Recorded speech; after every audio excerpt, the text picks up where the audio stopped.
Bien, el objetivo de esta parte de la reunión es probablemente lo más importante, es contestar sus preguntas. Aquí tenemos un micrófono para el que quiera hacer una pregunta. También algunos de ustedes han dado preguntas por escrito y algunas otras preguntas las hemos recibido vía web. Entonces, aquí la doctora Zapata, la doctora Ayala, el doctor Cervera nos van a ayudar agrupando, viendo temas que sean importantes de preguntas para irlas contestando conforme vayan surgiendo. Y vamos a alternar un poquito si hay preguntas aquí, algunas de las que tenemos por acá, en fin. Solo les quiero recordar lo que no puedo hacer. Lo que no les puedo contestar es si alguien me pregunta si debe tomar este medicamento o este medicamento, si debe subir su dosis, si un trasplante es adecuado para ellos. Eso yo no lo sé porque yo no soy su médico, yo no conozco su historia y eso es algo que ustedes deben de discutir con su médico.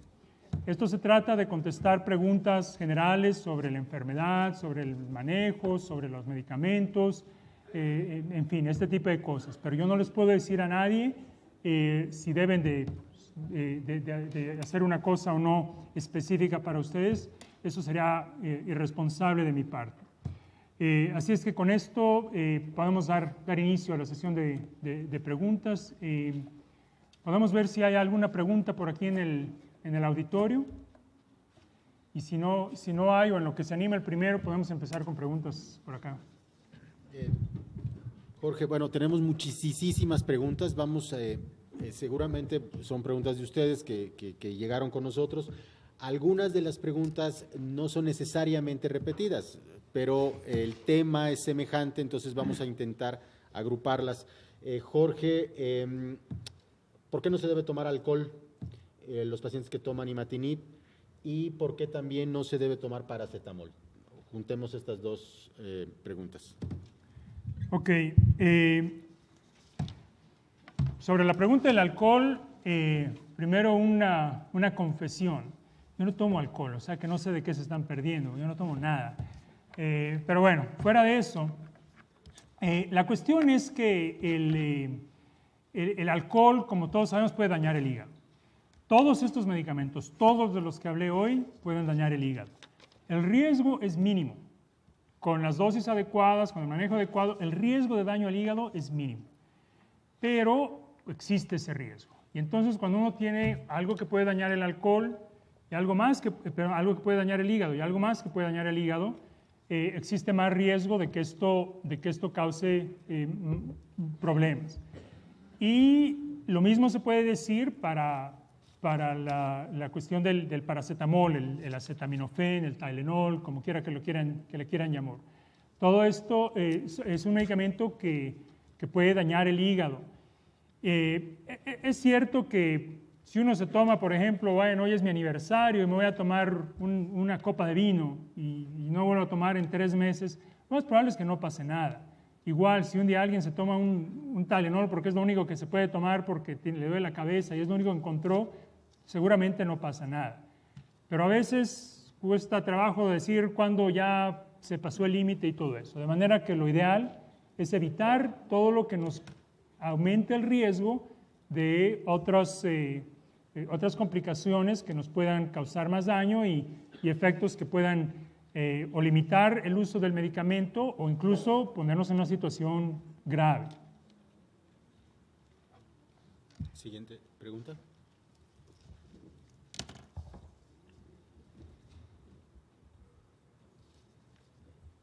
Jorge, uno de los puntos importantes posiblemente ahorita y que puede ser de conflicto para muchos pacientes es la situación del trasplante de médula ósea. Esta pregunta va sobre un paciente que está en respuesta citogenética, si sería recomendable un trasplante de médula ósea. No nos especifican las características del paciente, pero en teoría debería estar en respuesta citogenética completa, ¿no? Ok, repito la pregunta porque me parece que no se oía muy bien. La pregunta es sobre el trasplante de médula ósea y específicamente poniendo el ejemplo de un paciente que tiene una respuesta citogenética, cuáles son las indicaciones o no de un trasplante en una situación como esa. Y eso es una buena pregunta, porque yo no hablé del trasplante, pero ciertamente es una buena modalidad de tratamiento para esta enfermedad. Por muchos años era una de las dos opciones de tratamiento, la otra era interferón, con la que tratábamos a pacientes, y ha habido muchos pacientes que se han curado gracias a que recibieron un trasplante. También tiene sus riesgos, como todos sabemos, que han ido mejorando poco a poco, pero que tiene sus riesgos de complicaciones a largo plazo, incluso el riesgo de morir por complicaciones del trasplante. Conforme nuestros tratamientos, como todos los de los que hablamos hoy, han ido mejorando, el lugar en donde ponemos el trasplante dentro de nuestras prioridades ha cambiado. Antes, un paciente joven probablemente fuera nuestra primera opción de tratamiento.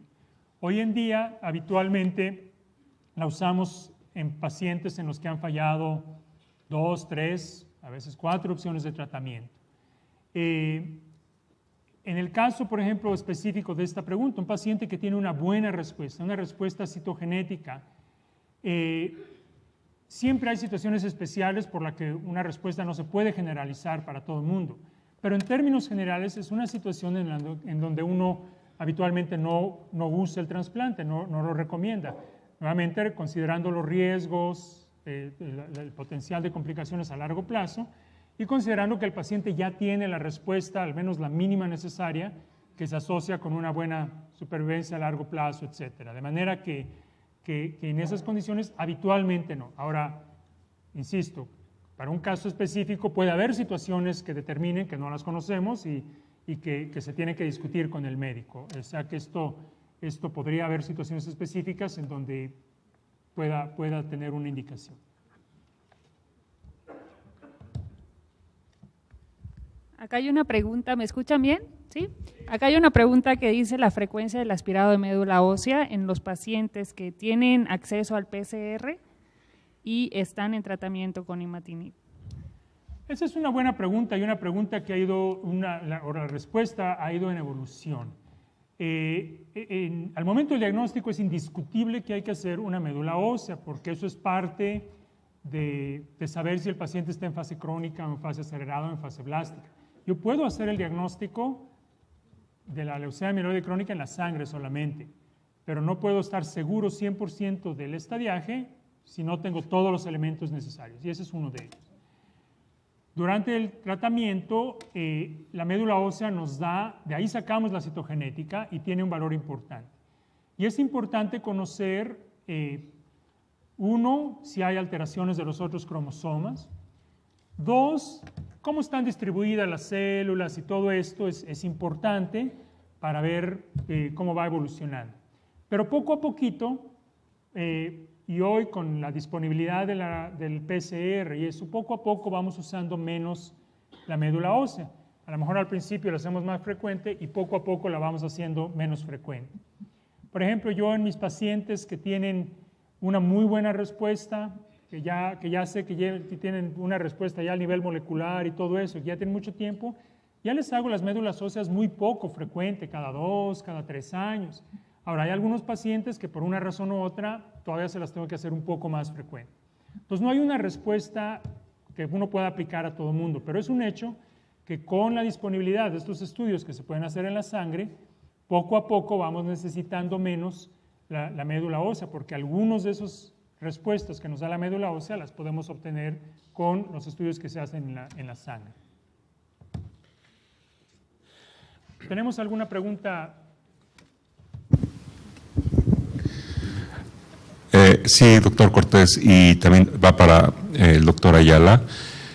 Bueno, estos son productos que ya tienen pacientes bajo tratamiento 10 años, más o menos, algunos, otros 8 años, lo cual habla de que el paciente es 10 años mayor de edad, 8 años mayor de edad, y algunos de ellos, bueno, han cambiado de esposa o de esposo, para seguir un poco la parte que mencionabas. Los que voltearon del otro lado. Exactamente, los que voltearon del otro lado. Pero ya algunos de ellos ya se desarrollaron o hipertensión arterial o diabetes, que tiene que ser controlada con medicamentos. Y en ocasiones, y más que nada yo creo que se ve esto en el Seguro Social con el doctor Ayala, van con el internista y le dijo, ¿tiene leucemia? No, vaya con el hematoncólogo de nuevo. Y les da temor a tratarlos como si fueran pacientes exclusivamente con ese tipo de enfermedad. ¿Tú qué recomendación podrías dar al grupo de pacientes, doctora Ayala también, con respecto a que pueden ser controlados como personas sin este problema por este tipo de enfermedades, por internistas o por lo que las instituciones puedan ofrecer en un momento dado? Y ese es un buen punto porque efectivamente un paciente que tiene esta enfermedad, que está bien controlado, parte del proceso normal de uno ir envejeciendo y todo esto, es que a uno le van apareciendo otras enfermedades, otras molestias, etcétera, que no necesariamente tienen que ver nada con la enfermedad ni con el tratamiento, pero bueno, tarde o temprano algo más puede venir. Aquí lo importante es mucho esta cuestión de la comunicación, y la forma que yo abordo esto es hablarle a su médico, decirle, bueno, ¿quién es su médico primario? Para yo hablar con el médico primario o el cardiólogo, el endocrinólogo, según quien lo esté manejando, para decirle, mire, esto es lo que yo tengo, esto es la respuesta del paciente, etcétera. Si tienen le van a agregar algún medicamento, hay medicamentos que uno prefiere no usar porque se contrapone uno con el otro, pero ya lo platico yo con el médico para decirle, no, mire, este antibiótico no, prefiero que le cambie a otro antibiótico, o para la presión, en fin. Esto es muy importante, establecer la comunicación de los diferentes médicos, o sea, el equipo de médicos que lo está manejando, para que entre ellos se comuniquen y puedan ver que prácticamente puede tener una vida normal. Un paciente con esta enfermedad, si necesita manejarle su presión, su colesterol, su diabetes, una infección, lo que sea, todo se puede manejar igual.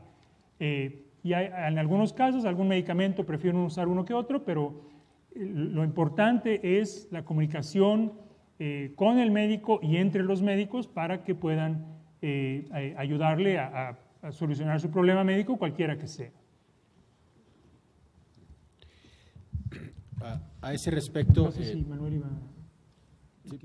Nada más muy rapidísimo. Hay varias preguntas en cuanto a justamente el tema, interacciones de medicamentos con Glivec, con imatinib. Ya lo respondió el doctor Cortés, pero las personas que tengan preguntas particulares con algún medicamento en torno a su tratamiento, discútanlo de manera detallada con su médico, porque son en casos muy particulares. Adelante, Manuel. Sí, bueno, el punto básicamente es lo que comenta Jorge. Por una parte, yo creo que es la educación del paciente. Sabemos que un porcentaje de pacientes, afortunadamente en México, que tenemos una mediana de edad un poco menor a Occidente en cuanto a la edad de presentación, pues las comorbilidades son de mucho menor frecuencia. Pero conforme se va avanzando en la edad, porque ahora nuestros pacientes viven 15, 20 años, pues obviamente eso va a aparecer. Entonces, en ese sentido, lo que nosotros hacemos en la institución pues es mantener información con el paciente, tener pláticas en cuanto a la enfermedad, en cuanto a interacciones farmacológicas. Les entregamos una lista, dependiendo del medicamento que estén recibiendo, cuáles son los medicamentos que mayormente pudieran tener que recibir por alguna patología en especial, y obviamente la situación de recomendación es que con el médico que acudan, pues les digan de su enfermedad, les digan qué medicamento está tomando, como para que ellos tengan la posibilidad de accesar a esa información y evitar dar algún medicamento que pueda tener interacción farmacológica con cualquiera de los inhibidores.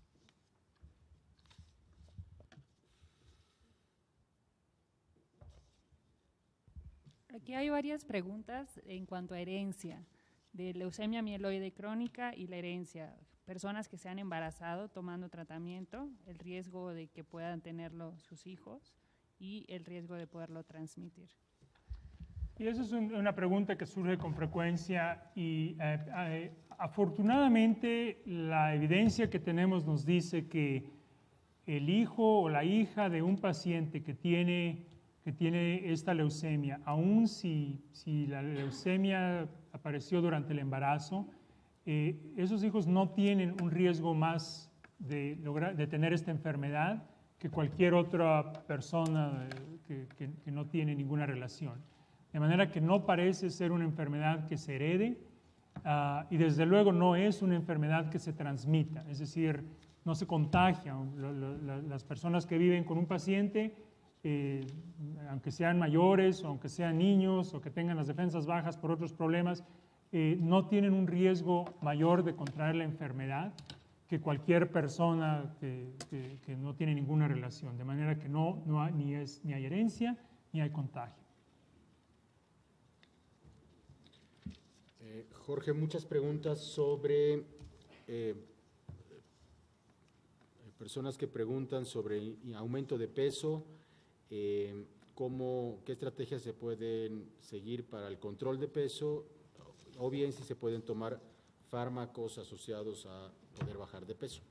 Sí, esto es un aspecto que vemos con frecuencia, sobre todo con algunos medicamentos. Por ejemplo, parecería ser, al menos lo que yo he visto, es un poco más de pacientes que suben de peso cuando toman Glivec que cuando toman otros medicamentos. Hay varios mecanismos por lo que esto puede suceder.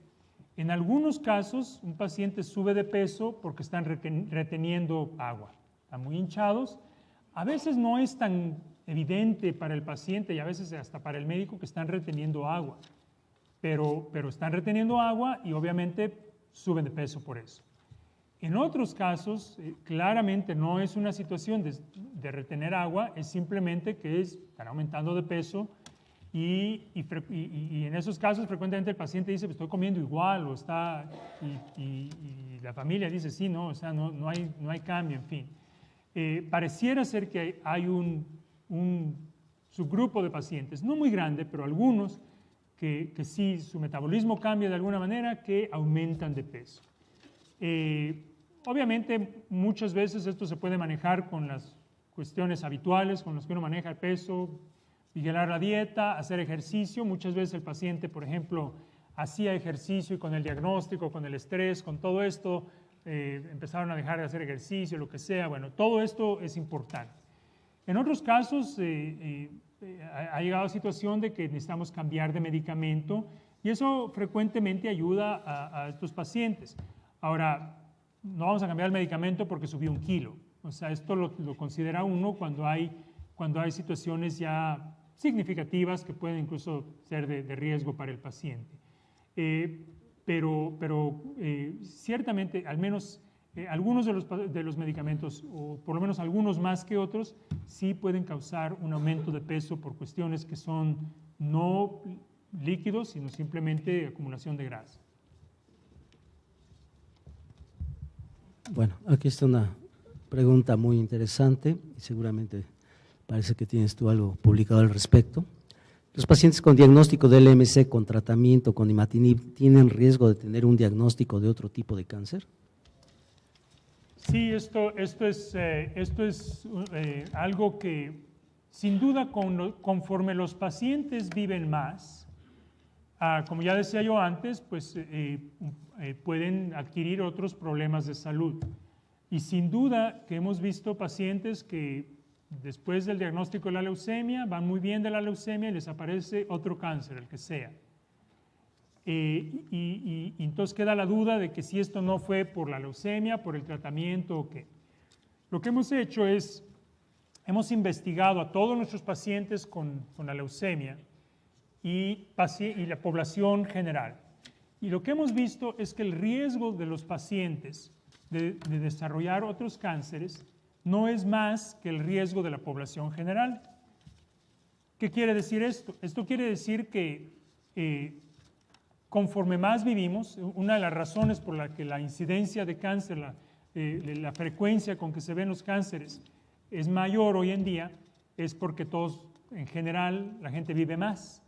Y conforme uno vive más riesgo hay de desarrollar. Muchos de los cánceres se ven más en edades avanzadas. De manera que por eso se están viendo más. Sin duda que ni el tener leucemia o los tratamientos no lo protegen a uno de desarrollar otro cáncer. De manera que un paciente tiene el mismo riesgo de desarrollar un cáncer de próstata, un cáncer de estómago, un cáncer de pecho, de lo que sea, que cualquier otra persona. Entonces los vemos, pero no se ve más que otra persona. Entonces no hay una asociación directa entre la leucemia o el tratamiento de la leucemia y otros cánceres. Aquí también hay varias preguntas acerca de la transformación a una fase blástica, si pueden continuar con imatinib, DASA o independientemente, y cómo es el tratamiento en estos pacientes. Muy bien, sí, lo primero que me gustaría enfatizar es que la forma en que yo habitualmente hablo de esto es que digo, la mejor forma de abordar estos problemas es prevenirlos. Sin duda, lo que uno puede hacer para que la enfermedad no pase a la fase acelerada, a la fase blástica, que fue todo lo que hablamos hoy, es muy importante. Pero bueno, ni hablar, a veces sucede y cómo lo manejamos. Esta es una situación en donde se tiene que hacer cosas diferentes. Uno, si hay un cambio a la fase blástica, se tienen que hacer más estudios para entenderla bien, ver exactamente qué tipo. Hay varios tipos de fase blástica que los maneja uno un poco diferente. Ver un poco de una cuestión de la que no hablé, que se llama las mutaciones. Las mutaciones son cambios en la forma de la proteína que viene del cromosoma Filadelfia, que hacen que ahora los medicamentos ya no se junten con la proteína y ya no la paran. Y eso puede hacer que la enfermedad entonces progrese.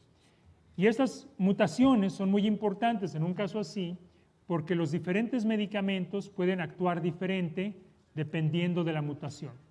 Uno puede ver esto como una pieza de un rompecabezas. Cuando hay una mutación, cambió un poquito la forma y entonces tiene que buscar una pieza de forma diferente que embone bien. Entonces, habitualmente el tratamiento de estas fases blásticas es, habitualmente usamos una de estas drogas, un inhibidor de tirosina quinasa.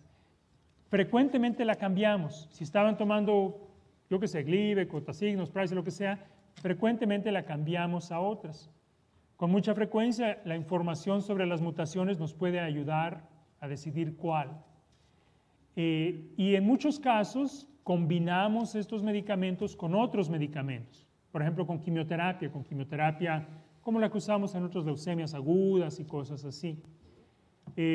También una consideración importante, en algunos pacientes, si logramos una buena respuesta, hacer un trasplante en un paciente que está en respuesta es algo mucho más común en esta situación. Obviamente si tienen donador y están en buenas condiciones, etc. Pero ya esa es una de las situaciones en donde el trasplante se vuelve más prioritario.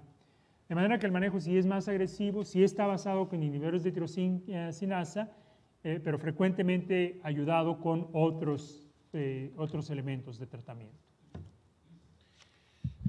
Jorge, muchas preguntas sobre embarazo y tratamiento, básicamente en tres sentidos. Uno, ¿se puede embarazar una paciente tomando tratamientos para leucemia mieloide crónica? Dos, pacientes que han vivido un embarazo tomando el tratamiento y cuyos hijos nacieron aparentemente bien, ¿qué riesgo tienen? Y tres, si una persona se embaraza tomando tratamiento, ¿qué debe hacer en cuanto a su tratamiento durante el embarazo? Muy bien. Bueno, cuando Lalo me dijo aquí de las preguntas del embarazo, una vez una paciente me dijo, oiga doctor, y si me quiero embarazar, le digo, pues consigas un marido. Eso es lo primero, ¿no? Pero bueno, eso va un poco aquí relacionado con lo que si se puede embarazar tomando el medicamento. Nomás tomando el medicamento, no. Así que no le echen la culpa a la pastilla, ¿no? Eso de que pero bueno. Habitualmente la recomendación estándar tradicional ha sido un paciente que está tomando este medicamento no se debe embarazar. Y eso es lo que uno recomienda siempre. Evidentemente, uno de los objetivos que tiene uno cuando un paciente tiene una enfermedad así y tiene un buen tratamiento y todo eso, es que vivan más, pero además que puedan regresar a su vida normal. La vida normal puede ser regresar al trabajo, a la familia, lo que sea, y para muchos pacientes, porque son mujeres, jóvenes, lo que sea, quieren tener una familia.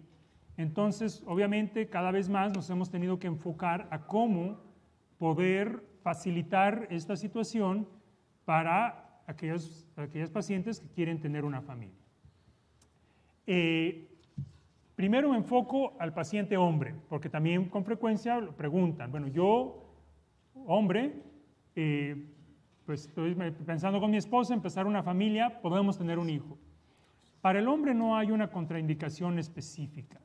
Es cierto que los datos son no muy abundantes, pero los datos que tenemos sugieren que los riesgos para el bebé son mínimos, probablemente no existen. De manera que no hay una contraindicación específica. Un paciente hombre puede tener un hijo y parece que no hay problema ahí. Obviamente ahí la única consideración es si la exposición del esperma al medicamento en el organismo pudo haber afectado. Y parece que la respuesta es no. Ahora, más complicado es para la mamá, porque no solo es la exposición del huevo, sino la exposición del bebé durante los 9 meses del embarazo. Y obviamente aquí, bueno, como ya se mencionaba en la pregunta, hay dos consideraciones, el bebé y la mamá. Uno quiere ver el bienestar de los dos. Habitualmente yo lo que le aconsejo a una paciente es, bueno, si usted se piensa embarazar, lo tenemos que planear más o menos con cierto tiempo. Lo ideal es decir, bueno, vamos a tratar de lograr la mejor respuesta que tenga, llegar a lo más bajito de esos niveles de molecular y todo eso, a lo menos detectable, si se puede incluso 0, y en ese momento ya decir, ok, ahora sí voy a intentar embarazarme para suspender el medicamento y ir durante el embarazo sin el medicamento. Hoy en día no se recomienda que como ya enfaticé, que una mujer que esté embarazada tome el medicamento. Ha habido casos, hay muchos casos por ahí que se han publicado, presentado, que nos platica a alguien, lo que sea, que dicen, no, bueno, esta señora lo tomó y no pasó nada y mira, todo está bien. Eso es cierto, pero el riesgo de que el bebé salga con problemas es muy alto. Es algo así como decir, el fumar causa cáncer. Es cierto que no todas las personas que fuman tienen cáncer. Hay mucha gente que yo conozco que fumaron toda su vida y nunca tuvieron cáncer. Pero el riesgo es muy alto. Lo mismo sucede aquí, por eso se recomienda que no. Entonces, idealmente, yo trato de guiar a la paciente, programarlo, ver cuándo es lo más seguro para que se pueda suspender el tratamiento, intentar embarazarse, seguir el tratamiento, etcétera, y seguirla muy de cerca a la paciente para ver que todo vaya bien con el bebé y con la mamá. A veces vamos a ver que aumenta un poquito los niveles del PCR, yo no le hago nada necesariamente. Mientras esté en niveles que está uno tranquilo, me espero y hasta que nazca el bebé reinicio el tratamiento. Salvo una emergencia, ese es el plan. Ahora, todavía más complicado es la paciente que estaba,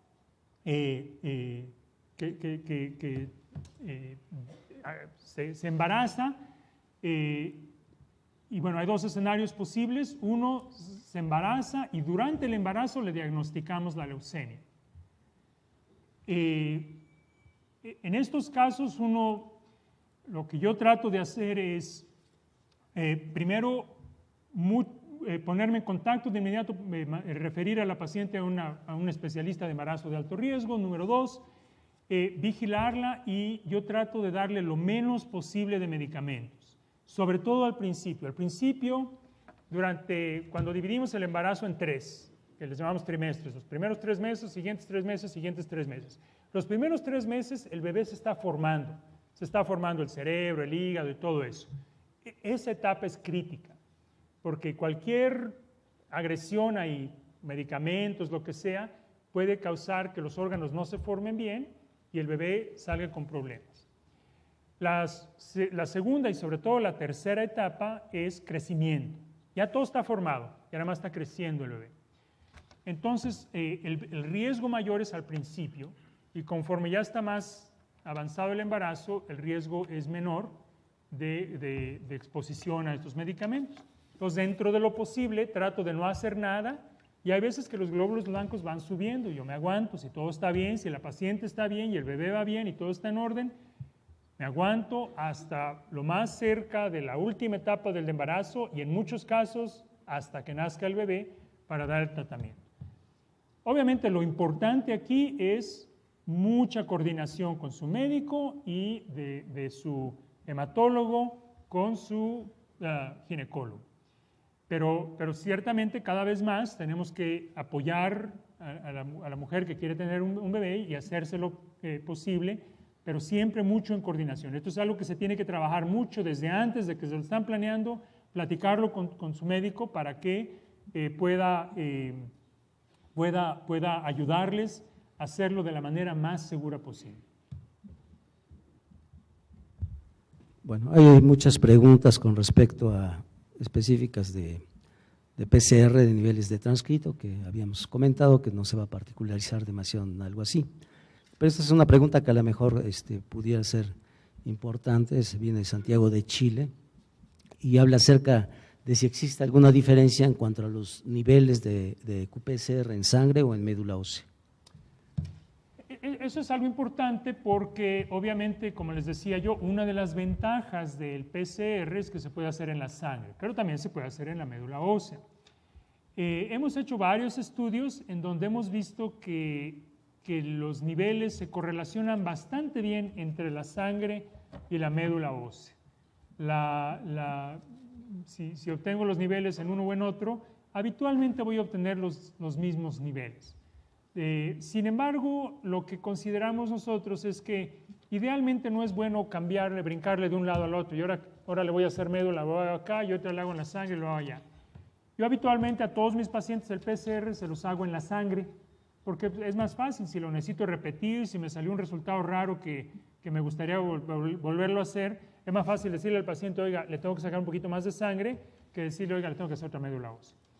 Pero gruesamente, si uno ve todos los resultados, sí hay una correlación estrecha. Ahora, pareciera ser que en los niveles más bajitos de la enfermedad, la médula ósea podría ser un poquito más fina para detectar estos niveles, pero no lo suficiente como para justificar que uno esté haciéndole médulas óseas a cada rato al paciente. De manera que en términos generales, la mayoría de los casos hacemos el PCR en la sangre. Aquí hay varias preguntas sobre si es lo mismo leucemia mieloide crónica y leucemia linfoblástica aguda, 1. Y 2 es que si estos pacientes se benefician, los de leucemia fila positivo que toman imatinib, se benefician de un trasplante. Muy bien. La leucemia mieloide crónica y la leucemia linfocítica aguda, y bueno, específicamente en la leucemia linfocítica aguda hay un grupo de pacientes que en los adultos puede ser 30% más o menos, que tienen el cromosoma Filadelfia, el mismo de los que les platiqué al principio. Estas son enfermedades muy diferentes. Básicamente la leucemia linfocítica aguda con el cromosoma Filadelfia es muy parecida a la fase blástica de la leucemia mieloide crónica. O sea, es una enfermedad mucho más agresiva, más explosiva. ¿Se acuerdan que les comentaba yo que estos pacientes sin tratamiento, pues en promedio en unos meses, la mayoría desgraciadamente fallecen? De manera que no es la misma enfermedad, sus características son muy diferentes. Sin embargo, cuando tiene el cromosoma Filadelfia, muchos de los aspectos de los que hablamos de tratamiento y todo eso se aplican, de manera que estos medicamentos son muy útiles también en esos pacientes. Ahora, en las fases más avanzadas de la enfermedad, ya hablábamos hace un momento sobre las fases blásticas, lo mismo se aplica a la leucemia linfoide aguda con el cromosoma Filadelfia. muy frecuentemente asociamos estos medicamentos con quimioterapia. Es un tratamiento más agresivo porque es una enfermedad más agresiva. Y frecuentemente usamos un trasplante. Tratamos de lograr una remisión en donde logramos que el paciente está con una mejor respuesta, más estable, y de ahí, si se puede, llevamos a un trasplante. Ahora, hay muchos pacientes que no pueden recibir un trasplante y gracias a que hoy en día tenemos estos medicamentos, nuevamente el Glivec, el Tasigna, el Sprycel, todos estos, gracias a estos usados con quimioterapia, hoy en día es una enfermedad que se puede curar en algunos pacientes por lo menos. Antes, con pura quimioterapia, si no teníamos trasplantes no se podía curar. Hoy sí se puede en algunos pacientes, no en todos, pero en algunos pacientes sí, de manera que el usar estos medicamentos nos ha ayudado mucho, incluso en esas enfermedades que son mucho más agresivas. Dos preguntas muy rapiditas. Uno es un efecto que hemos visto muchísimo, observas, y son varios los pacientes que preguntan lo mismo. ¿Por qué la piel se está aclarando cuando se toma Glivec y por qué no se pueden consumir cítricos? El efecto de la piel es muy interesante porque estos medicamentos, aunque son muy específicos para la proteína esta que viene del cromosoma Filadelfia, esta que se llama BCR-ABL, no sé qué, también afectan unas cuantas otras proteínas. Hay otra proteína que se afecta que se llama KIT, K-I-T, C-KIT. Y esta proteína se expresa mucho en las células de la piel que tienen que ver con el pigmento de la piel. Entonces, lo que hemos visto es que en algunos pacientes, por el efecto sobre esas células, el pigmento va cambiando. Y cambia en dos sentidos. Es mucho más común que el paciente de piel oscura se le vaya aclarando la piel. Y en algunos casos es muy extremo esto. Yo, por ejemplo, tengo algunos pacientes que son de origen africano o de origen hindú, que tienen la piel muy oscura y que se han vuelto, hagan de cuenta que están viendo ustedes a Michael Jackson, o sea, que se volvieron así muy blancos. Y en algunos casos, de hecho, son parches. No es una cuestión difusa, sino parches, como el vitiligo, que se ven parches más claros. En algunos casos esto con el tiempo, poco a poquito, solito va amortiguándose un poco. Pero en otros así se queda y ni hablar. También lo llegamos a ver con el pelo en ocasiones. Menos común, pero lo llegamos a ver. Ahora, en cuanto a los cítricos, no todos los cítricos están prohibidos. La toronja es una que no se debe tomar. Y la razón es porque afecta el metabolismo del medicamento. Y este es un ejemplo muy claro porque uno siempre piensa que las cosas naturales son buenas y todo eso. Y bueno, la toronja no tiene nada de malo. La toronja, bueno, por lo pronto es sabrosa. Pero no tiene nada de malo. Lo que pasa es que interfiere con el metabolismo del medicamento y puede aumentar el riesgo de toxicidad. Entonces, pues bueno, ni hablar. Si uno está tomando sus medicamentos, no hay que tomar toronja. Otros cítricos no. Hay algunos otros que pueden tener un efecto similar, un poquito menos marcado, pero similar. Uno de estos es una naranja que es roja. Esa también tiene el mismo efecto. Por ahí ha habido algunos datos que sugieren que la granada tiene el mismo efecto. No la granada china, sino la roja, la de los chiles en nogada. Los de México me entienden. En fin, algunos de estos, pero por ejemplo limón, naranja, de la naranja normal, de la que usamos habitualmente, esos no hay problema. Bueno, hay varias preguntas también con respecto a la efectividad de estos tratamientos, pero en particular para pacientes de la tercera edad, ¿cuál es la efectividad de estos tratamientos actualmente?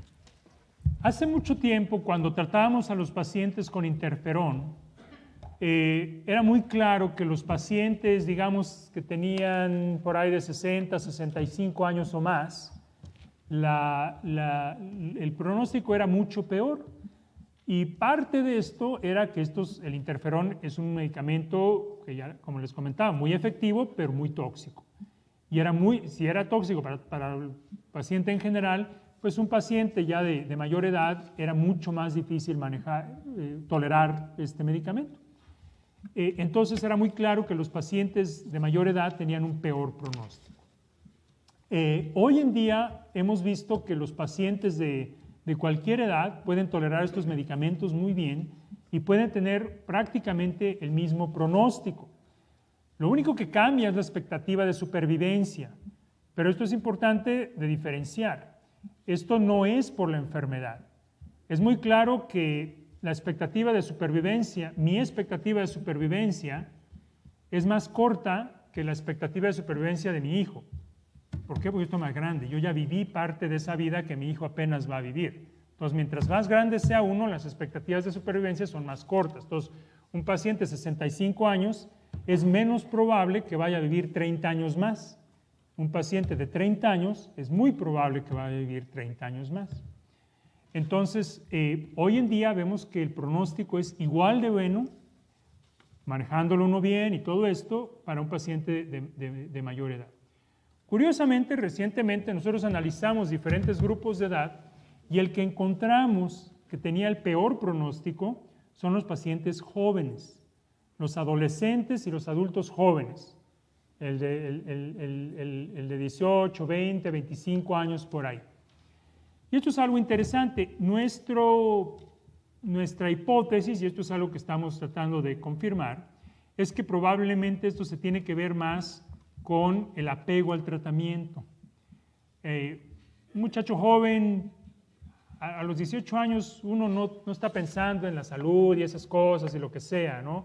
Uno está preocupado con la escuela, con los amigos, con las fiestas, con lo que sea.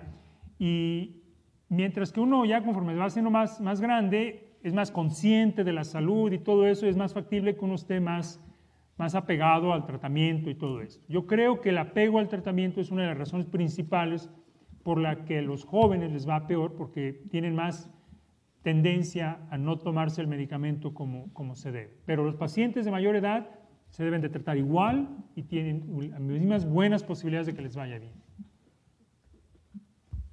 Acá hay varias preguntas con respecto, ya llevo más de 8 años tomando el tratamiento. ¿Cuánto tiempo más lo debo de tomar y qué pasa si lo suspendo? Y otra pregunta, ¿los pacientes que están con respuesta molecular pueden donar sangre? Bien, muy buenos aspectos, porque una de las cuestiones que estamos viendo conforme a los pacientes les va mejor es que estamos llegando a situaciones como estas, afortunadamente. Entonces, lo primero, podemos suspender el tratamiento. Bueno, hablamos un poco de esto, pero vale la pena hablarlo con un poquito más de detalle. Un paciente, independientemente del tiempo que lleve tomando el tratamiento, si la enfermedad sigue siendo detectable, la recomendación es no suspender el tratamiento. Porque si ahí es como lo que les puse de las cucarachas. Si todavía hay 2 cucarachas ahí, bueno, es claro que esto va a regresar. Entonces no se recomienda. Y además el riesgo de que regrese en una forma más agresiva es mucho mayor.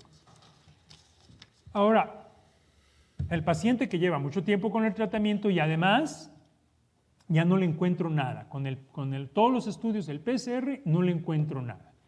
Y ahí es una situación un poquito más compleja. Ciertamente, si la pregunta es, ¿puedo yo decidir suspender el tratamiento y ya? No. La respuesta es absolutamente, sin duda, no. Esto es algo que se tiene que hacer con su médico.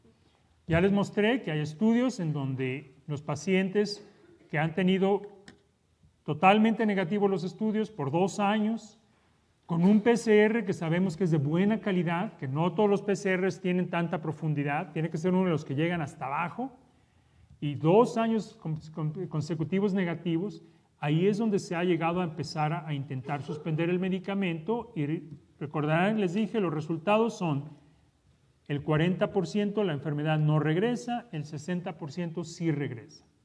Cuando regresa, habitualmente es que el PCR se volvió positivo, se volvió a ver algo, le reinicia uno el tratamiento y vuelven a responder. Esto quiere decir que uno tiene que, habitualmente los primeros por lo menos 6 meses, checar al paciente cada mes, más o menos, para ver que no regrese, y si regresa, inmediatamente regresar al tratamiento, decir, bueno, de hablar, ya no funcionó esto, y regresamos al tratamiento, y así la mayoría de los pacientes van a volver a tener su buena respuesta. Si no hago todo ese seguimiento tan cercano con mi médico, el riesgo de que la enfermedad regrese, yo no me di cuenta, y para cuando me doy cuenta que ello ya está muy avanzado, es muy alto.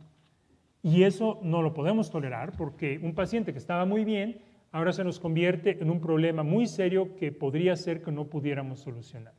De manera que esto se tiene que considerar y discutir siempre con el médico y organizar un plan de trabajo para que se haga esto. Ahora, hay pacientes para los que suspender el tratamiento es muy importante, hay que discutirlo con el médico. Hay pacientes que prefieren no pensar en eso porque dicen, bueno, yo tuve leucemia, no me quiero, ¿para qué tomo riesgos? Yo sigo con mi medicamento y estoy bien. No es que uno esté bien y el otro esté mal, esto es personal, esto es una situación que uno debe decidir y comentar y todo esto. Lo importante es trabajarlo con el médico. El segundo punto es sobre si uno puede donar sangre. Y la respuesta hoy en día es no. Uno, de hecho, aunque haya tenido muy buena respuesta, PCR negativo y todo esto, uno siempre debe recordarse, tuve leucemias. Todavía no entendemos bien qué es lo que está pasando. No sabemos si eliminamos toda la leucemia o quedó muy poquita, pero las defensas de nuestras defensas están controlándolas ya a un buen nivel. Y si lo que está pasando es esto último, ¿qué tal que le paso una poquitas celulitas a un paciente que tiene sus defensas bajas, que por algo necesita la sangre y ahora le di la leucemia? Entonces la respuesta es no. Un paciente con leucemia no puede donar sangre. Que tuvo leucemia no puede donar sangre.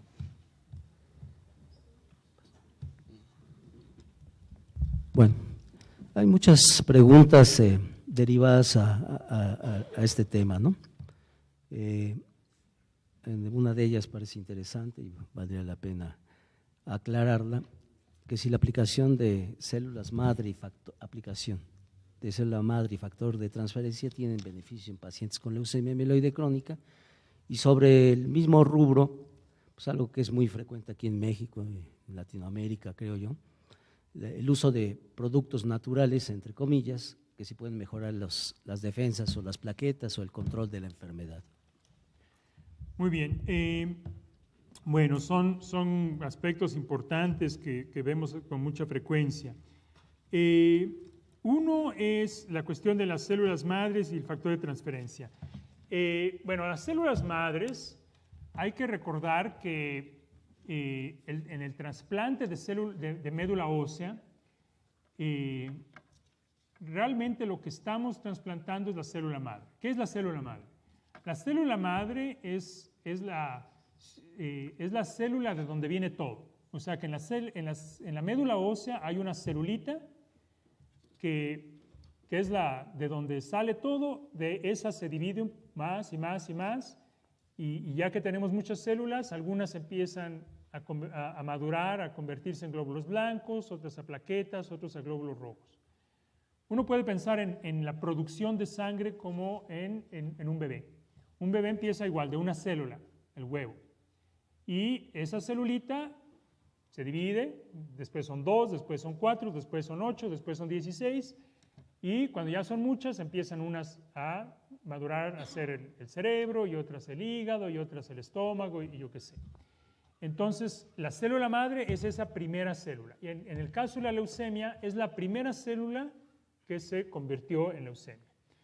Cuando uno está haciendo el trasplante de médula ósea, realmente lo que quiere es agarrar esas células, las del principio, las que son capaces de producir toda la sangre, y eso es lo que le está dando uno al paciente que le está dando el trasplante de médula ósea.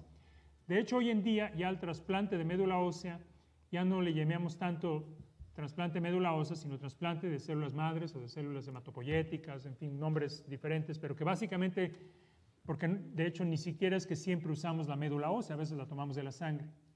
Entonces, las células madres, pues sí tienen un papel, pero habitualmente en el contexto de células del trasplante de médula ósea. El factor de transferencia es algo que tiene muchos años, que se ha investigado y demás. Es muy claro que el sistema inmune, las defensas del organismo tienen un papel importante en el control de la leucemia. Lo que no sabemos es cómo. De hecho, la forma en que funciona un trasplante es a través de una cuestión de defensas del sistema inmune. Pero no sabemos bien cuáles son los factores importantes. Parece que son unas células responsables del sistema inmune, en fin. El factor de transferencia por sí mismo no está claramente demostrado que funcione en esta enfermedad y ciertamente comparado con los medicamentos y todo esto, hay muy poca evidencia de que realmente funcione. De manera que no es algo que hoy en día se use de manera rutinaria, al menos no en los casos habituales, ¿no?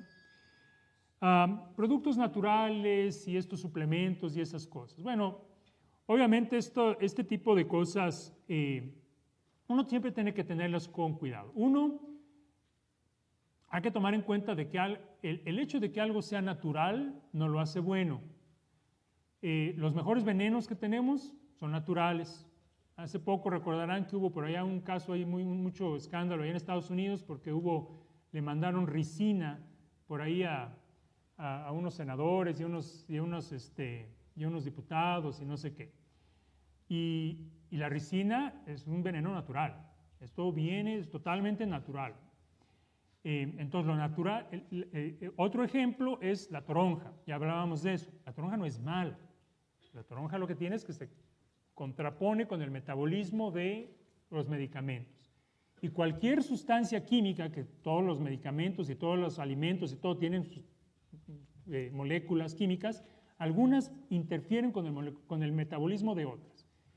Y no es que sean buenas o malas. Desgraciadamente, para muchas de esas no conocemos esas interacciones. Entonces, es importante, uno, mencionarlas al médico. Dos, bueno, también hay que tomar en cuenta que muchas de estas cosas no está demostrado su beneficio. Tampoco está demostrado que tenga ningún efecto adverso. Yo habitualmente un suplemento, lo que sea, está bien, no hay ningún problema, ¿no? Se pueden hacer. Pero lo importante es siempre comentarlo con su médico, porque por lo menos hay algunas cosas que sí sabemos que interfieren con cómo nuestro organismo metaboliza los medicamentos y es importante que el médico lo sepa y nos pueda decir si específicamente de esta hay alguna preocupación o no. En cuanto a los efectos colaterales, hay dos que constantemente están preguntando. Uno son los síntomas de cansancio, fatiga y dolores osteomusculares y cómo se pueden minimizar. Y el otro, los efectos gastrointestinales, particularmente náusea y diarrea. Ok, bueno, la fatiga, como les mencionaba, es un aspecto que cada vez nos resulta más importante porque son de las cosas que vemos crónicas a largo plazo de los pacientes que van bien en general, pero sienten la fatiga. Y como ya les decía, ahorita estamos estudiando esto mucho porque es muy claro que los medicamentos pueden causar fatiga, pero que no es el único factor que está causando la fatiga. Hay otras enfermedades, hay otros aspectos de la vida diaria, estrés, trabajo, lo que sea, hay simplemente el hecho de que uno se va haciendo más grande, en fin. Pero también estamos buscando formas de contrarrestar la fatiga para ver si podemos ayudar a los pacientes. Y hay cosas que se pueden hacer. Algunas, por ejemplo, puede ser el ajuste de las dosis de los medicamentos. Otra es buscar otros medicamentos. Hay veces que un paciente tiene más fatiga con uno de estos medicamentos y uno lo cambia al otro y da menos fatiga. Vemos fatiga con todos ellos, pero hay veces que para un paciente específico un medicamento le funciona mejor que el otro. Otras cosas hemos intentado es dar otros medicamentos que pueden ayudar. Hay medicamentos como por ejemplo el Ritalin, que es un medicamento que usamos para esto de la deficiencia de atención y esas cosas, que ayudan mucho a la fatiga y a algunos pacientes les va bien. El problema es que esto no es algo que todo el mundo puede tomar. Pacientes que tienen problemas cardíacos o que tienen historia de depresión o lo que sea no pueden tomar estos medicamentos. Entonces, esto es importante discutirlo con su médico. Otra es actividad física. Curiosamente, lo típico con la fatiga es decir, uy, no, me siento cansado, no voy a caminar. Y eso lo hace peor. Lo que mejor puede hacer el paciente es actividad física y empujarle, y se va a cansar, pero mientras no haga más, pues va a ir tolerando menos.